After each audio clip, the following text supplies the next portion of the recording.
Vortex here, back with another video, and this is my review of the KZ ZSN Pro version. I don't own the non-Pro version, so it would have been a good back-to-back test to see what the difference is, but I know this one, as you can see, has got the different dynamic gadget. Yeah, it's got a different dynamic driver compared to the normal ZSN, which has been out for maybe a year or so. But yeah, small vent for, so when you obviously pull in your ear, it will let the air come out. Type C connector, like on the original. I don't know if that's really a good or bad thing.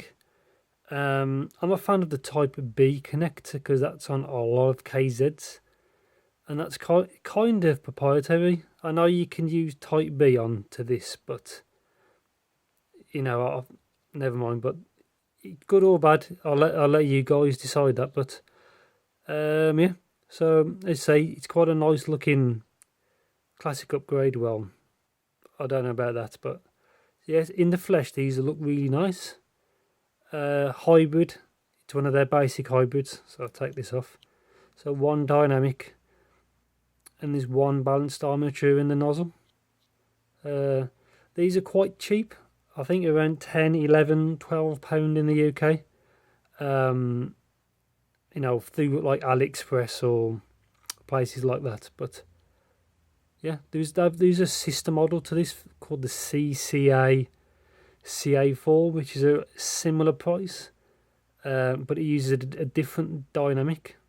But I'll get to that in a bit. But let's talk about comfort. Comfort's good. See, it's got quite see on the nozzle. See, there's quite an incline to it, quite an angle.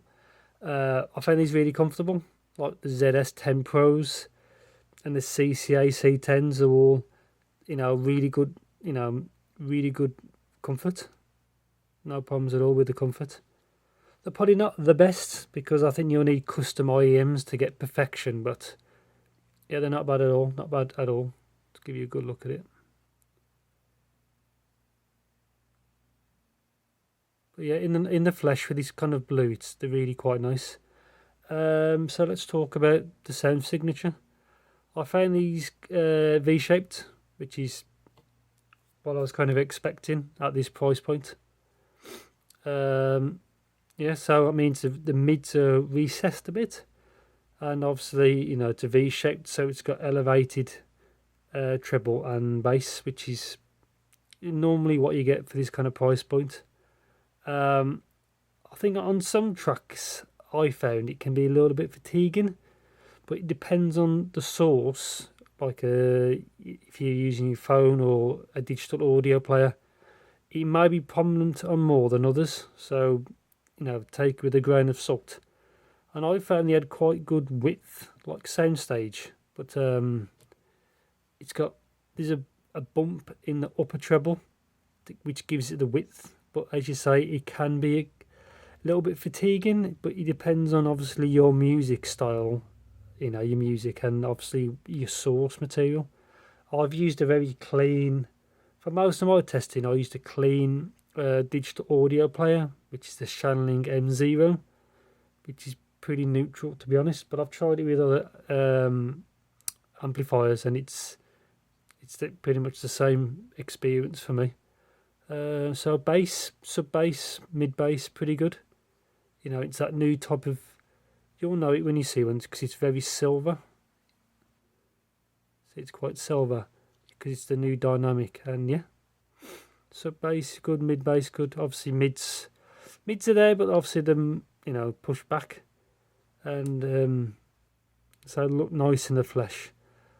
I've also reviewed in the past, if you check my videos, I've done the CCA CA4, which is around the same price like I've said earlier in the video, and I prefer them over these.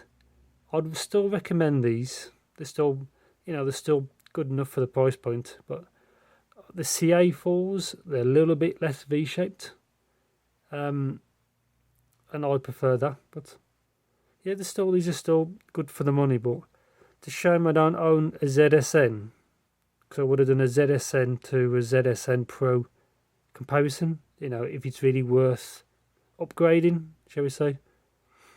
And yeah, so yeah, kind of V-shaped, but they still got the detail, and they still got quality base, you know, they still perform well for the price. So yeah, I'll recommend them. And yeah, and hopefully my next video, if it turns up in the post, will be the nice HCK NX7, which is the new release, which has got 7 drivers aside. So it's 4 balanced armatures, 2 dynamics, and a piezo electric driver. So I'm quite hyped for that one. So hopefully my next video will be that when it turns up. And yeah, have a good look at these. Obviously, I don't know if that's a good thing with the new 2-pin design sticking out. I prefer the Type B, which is recessed in, but I don't know. That's my preference.